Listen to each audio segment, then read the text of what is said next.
and I have a really special guest coming on who is going to discuss the benefits of using CBD or cannabidiol for anxiety sufferers. He is going to demonstrate, as he puts it, how CBD is an indispensable catalyst to optimal health. By describing the scientific research that is going on around the world on the benefits of CBD, how it interacts with the entire human body, and why its use is so important. Our special guest is Dr. Asher Milgrom, and he knows what he's talking about. He is the CEO and Chief Scientist of the American Medical Association's Regenerative Medicine Department. Regenerative medicine is a branch of translational research in tissue engineering and molecular biology, which deals with the process of replacing, engineering, and regenerating human cells, tissues, and organs to restore and establish normal function. And the fact that he endorses CBD as a regenerative medicine is an important endorsement. He is going to explain in simple and easy to understand language how the body works to keep all our vital systems in balance, and how CBD interacts with this balance to improve health all the way down to the cellular level, virtually healing from the inside out. And later, I will be providing everyone with some additional links that go right through the government's National Institute of Health's website, where you can find articles and clinical studies being conducted today on CBD and how it affects anxiety positively. In fact, here is an image of some 50 different conditions currently being studied. So if you are affected by any of these, or just want to improve your overall health, you will relate to this video. So everybody, please join me in welcoming our special guest, Dr. Asher Milgrom. Dr. Milgrom, take it away. This is not marketing. No! Prepare for learning. The inside story of cannabidiol. A couple of years ago, a remarkable thing happened when CBD became legal in all 50 of the U.S. states. If you remove CBD from the THC coming from the cannabis plant or the hemp plant, CBD is now legal to use as a nutritional supplement. Since that time, of course, the market has exploded with interest. And this conversation today is about the physiological effects of CBD on the human body. Truly, CBD is not just another nutritional supplement. This short conversation is going to accurately describe the intense scientific research that's going on around the world, but in simple language so that everyone understands of why CBD is so important for human physiology. In order to comprehend the significance of CBD to our health, we first have to ask the simple question, what exactly is our health? Is it just the absence of disease? If you don't have symptoms, you must be healthy? Well, it's actually a far more important question and a deeper question than just that. How does human physiology actually work? How is it designed? In general, every aspect of human physiology is based on the balance between polar opposites, between the yin and the yang. This creates homeostasis. When we look at specific parts of our physiology, like the immune system, the yin and the yang, the opposites would be anti-inflammation and inflammation, the negative and the positive. When those two things are in balance, your immune system is functioning properly. If we're talking about our nervous system, then we're talking about the forces of excitation and the forces of inhibition or relaxation. When we're talking about our endocrine system or our hormone system, we have the forces of breaking down tissue or the catabolic hormones, and we have the anabolic hormones which build up tissue. When those two forces are in balance, we have homeostasis of our endocrine or hormone system. If we're talking about oxidation, we have forces of antioxidation and forces of oxidation. Most people think that you have to just take buckets full of antioxidants all the time as if oxidation is bad. Not true. If you didn't have oxidation and the forces of oxidation in your bodies, you couldn't survive even 1 minute. Those two things have to be in balance. They have to be in homeostasis. All of our physiological systems have to be in this constant state of homeostasis, a dynamic balance. The stronger your physiology's ability to stay in homeostasis is, the more robust your capacity to be in homeostasis is, the healthier you are. Next question. What exactly is dynamic balance? This is kind of difficult to understand, and the best way is a model of a mobile. So here we go. We're looking at a mobile. You've probably played with this when you were a kid. Perhaps you even have some of these in your home right now. We have all of these horizontal elements with little strings hanging down from them, and we have these stars hanging at the bottom. In this particular model, the stars represent signaling molecules. If this is a model of your neurology, the stars that are hanging would be the neurotransmitters. If this was a mobile of your endocrine system, your hormone system, then the hanging stars would be hormones. And if this was your immune system, the hanging stars would be cytokines or lymphokines. These are the signaling molecules that make your immune system work. Now, what makes this a dynamic balance is, as you know, if you change anything in this mobile, it affects everything in this mobile. Let's say, for example, that the star down here at the bottom, that's now big and swollen and red, gets weighted down as if you took a paper clip or some weight and attached it to the mobile hanging in your home. That star is going to pull down and everything in the mobile is going to shift. You can't change any one element without affecting every element in a mobile.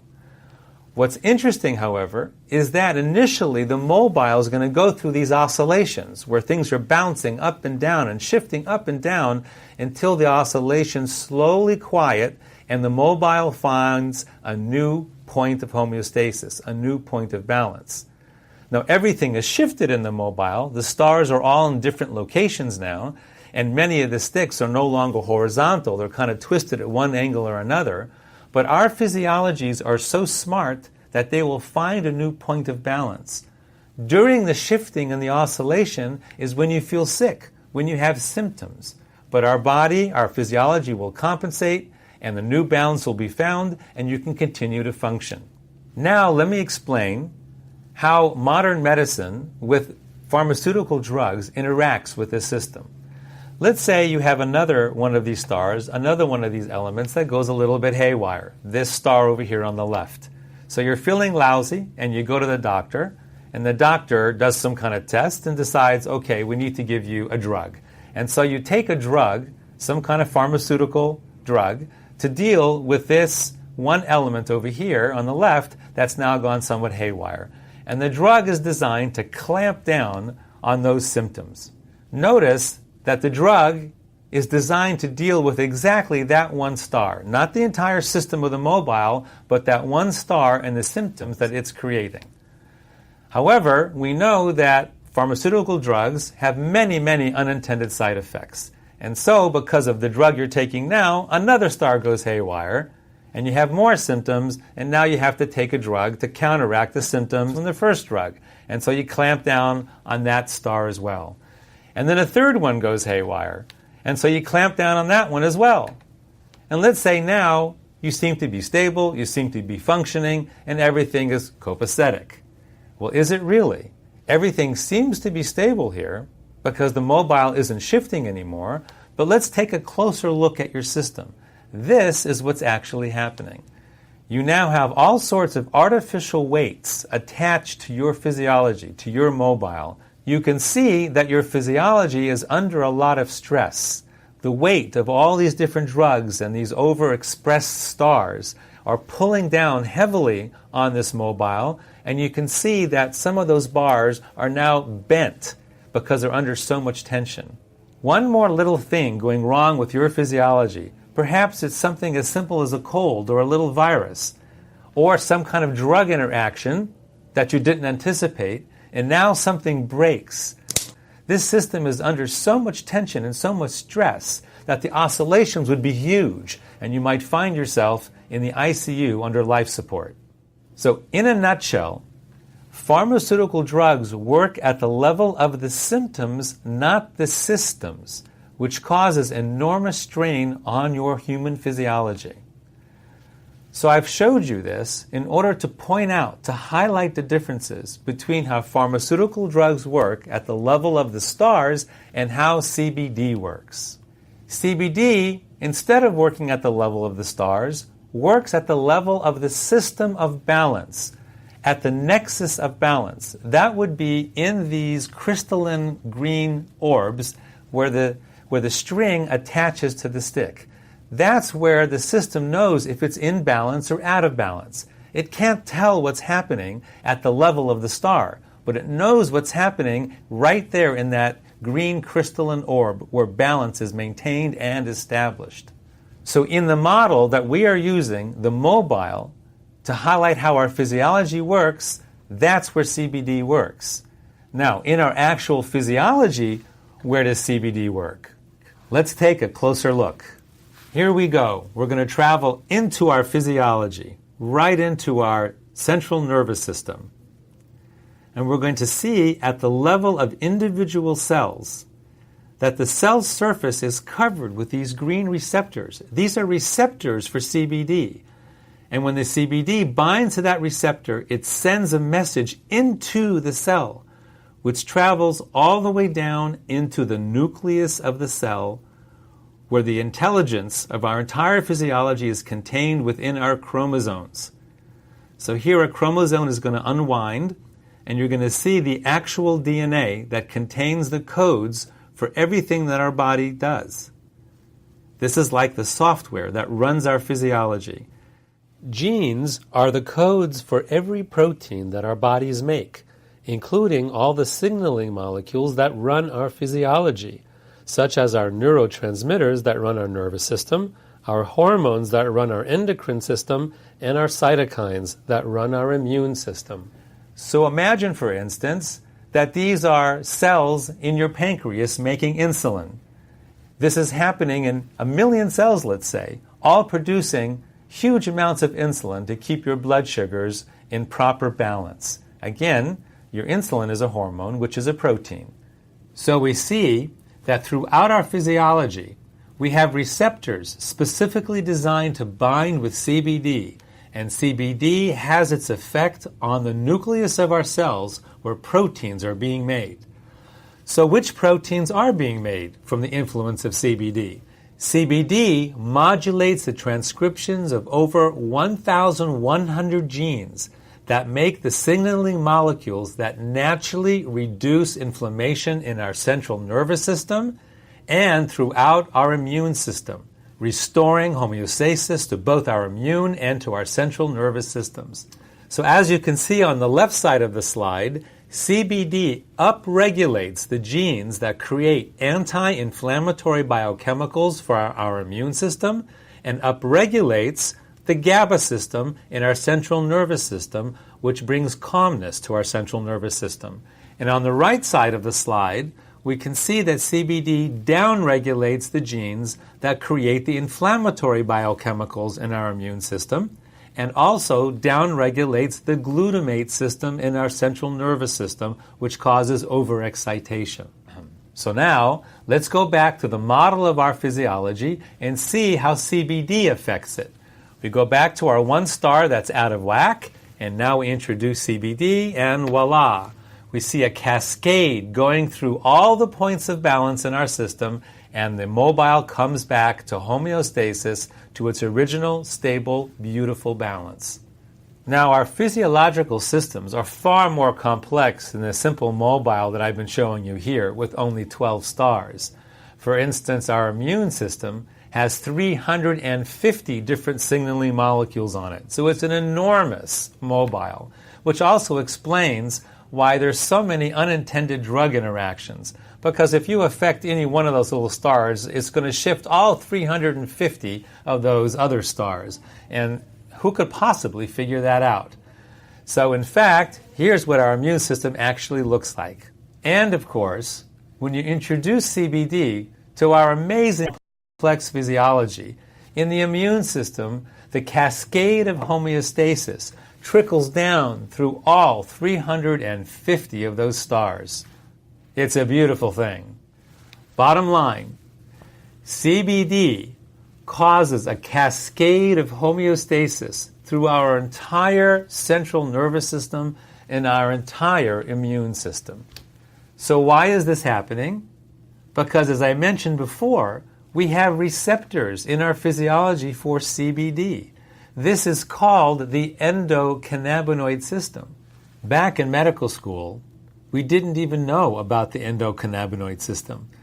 It was only discovered in the 1990s by Dr. Raphael Mechoulam from the Hebrew University in Israel, where an amazing amount of incredible biomedical technology and innovations are coming from that tiny little country. So the endocannabinoid system is a network of cells throughout our body that have receptors for CBD. In fact, there are more receptors for CBD in our body than any other kind of receptor.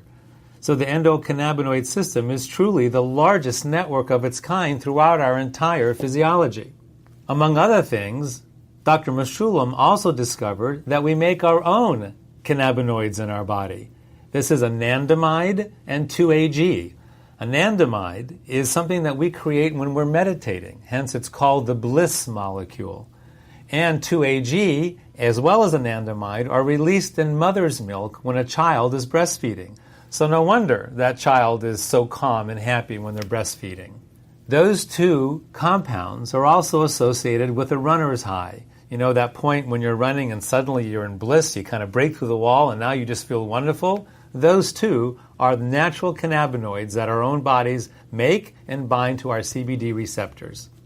So here we have our CBD receptors in our central nervous system and in our cardiovascular system, where immune cells are constantly circulating. Of course, in our bone marrow, where the cells are actually manufactured. And, of course, in our immune organs. Our major immune organs are the intestines, the spleen, and the bladder. And last but not least, the lymph system. So our bodies are filled with CBD receptors. So what? Now you know the story. Why is this important? Why does this matter? Why is this important to you or me? Or if you're interested in the business of distributing CBD, why is this important to humanity? If you live in urban America or urban anywhere in the world, you are inflamed. Your central nervous system is inflamed, as well as your immune system is inflamed, and nobody is exempt because our physiological systems are under assault. Assault from environmental toxins such as herbicides, insecticides, and heavy metals, chronic biological infections such as bacteria, viruses, fungus, and molds, and last but not least, our inflammatory diets, which are very poor, usually way too much sugar, which causes leaky gut, an inflamed gut that allows certain bacterial infestations to occur that gets into our blood, into our systems. So, what kind of symptoms, what kind of stress do all these things cause to us? If your immune system is inflamed, you might be suffering from autoimmune diseases like rheumatoid arthritis, inflamed bowel disease, lupus and thyroid, or fibromyalgia, or even MS, and your skin, psoriasis and eczema, and all sorts of other chronic infections. Do you realize many of these things didn't even exist 100 or 150 years ago? Incidence of these kind of diseases is growing throughout the last century because of the environmental load of toxins that we are now absorbing into our systems. Now let's take a look at your central nervous system. If it is inflamed, what kind of things might you be suffering from? Brain fog, migraines, epilepsy, anxiety and PTSD, ADD, ADHD, autism, and insomnia. Again, 100 or 150 years ago, these kind of symptoms, these kind of diseases were really rare. And over the last 150 years, because of the insult, the ongoing insult to our systems, these kind of things are more and more prevalent with every single year. So, if you are suffering from any of these conditions, any of these symptoms, CBD might provide you with tremendous healing, tremendous relief, right through your own natural endocannabinoid system that brings homeostasis, both to your immune system and to your central nervous system. So in conclusion, what have we learned from this conversation? That health is achieved through physiological homeostasis, right through our natural endocannabinoid systems. And therefore, CBD is an indispensable catalyst for optimal health. Well, thank you, Dr. Milgram. That was some very useful and eye-opening information. Now, for those of you who may be interested in using CBD to improve your health, I wanted to give you some additional information on how to use it by answering some common questions. What are the recommended milligrams I should choose? People with a mild condition or just looking to improve health should start with 100 to 300 milligrams. People with more severe or chronic conditions typically purchase the 300 to 600 milligrams. How do I take CBD? CBD oil is intended to be used sublingually. Simply take the oil and place it under your tongue for 30 to 60 seconds before swallowing. Do this twice a day. So what is the recommended dosage?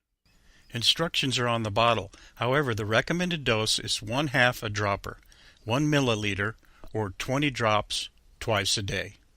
And finally, as I promised, here are some additional resources where you can check out the clinical studies underway on how CBD is helping people around the world with their specific conditions. Also, I want to thank you for attending, and I hope you enjoyed this information. If interested in trying CBD for yourself, please click on my link below. Thank you.